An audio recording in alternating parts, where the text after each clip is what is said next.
With Guardians of the Galaxy Volume 3, the MCU now has 6 completed trilogies, including the first 3 Thor films, but not including the Avengers film. So let's rank them from the worst to the best.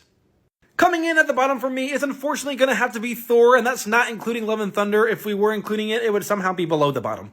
The first Thor film is actually pretty underrated Shakespearean space opera, but the second is one of the absolute worst that the MCU has to offer. It has very, very few redeeming qualities, if any. And so with Thor Ragnarok being the only really great film in this trilogy, it's going to keep this one at the bottom for me. Next up, I know I'm going to get a lot of hate for this, but I'm going to have to say the Iron Man trilogy. The first Iron Man is one of the best, probably top 5 MCU movies to this day, the one that started it all. But the second one is really just underrated at best, and the third one as well gets some love from a lot of fans, and for me, it's a fine Christmas MCU film, but it just doesn't have a lot drawing me back for a rewatch.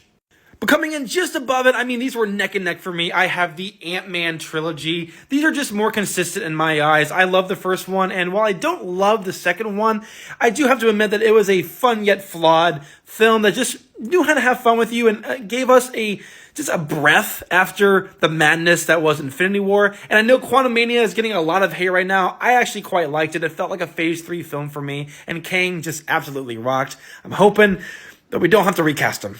But kicking off the better part of this list is, of course, none other than Spider-Man. I just absolutely love the Home trilogy. I know some people aren't crazy about Far From Home, and some people think that Homecoming is a little bit underwhelming, but I absolutely love these films. They are great representation of a high school Spider-Man. It just feels very different from the ones we've gotten so far. And I mean, No Way Home by itself is enough to make this one deserving of a spot in the top 3. Honestly, this trilogy just feels like the filmmakers had such respect for Spider-Man and his fans.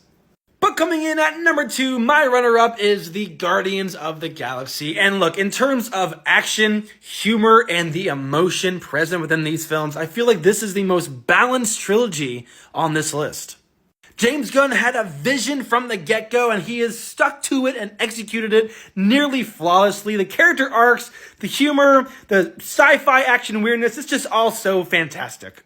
And look, I know Disney is trying to keep that Star Wars franchise going with new trilogies and whatnot, but I feel like when we're all old and gray, this is the sci-fi trilogy that we'll be telling our kids about.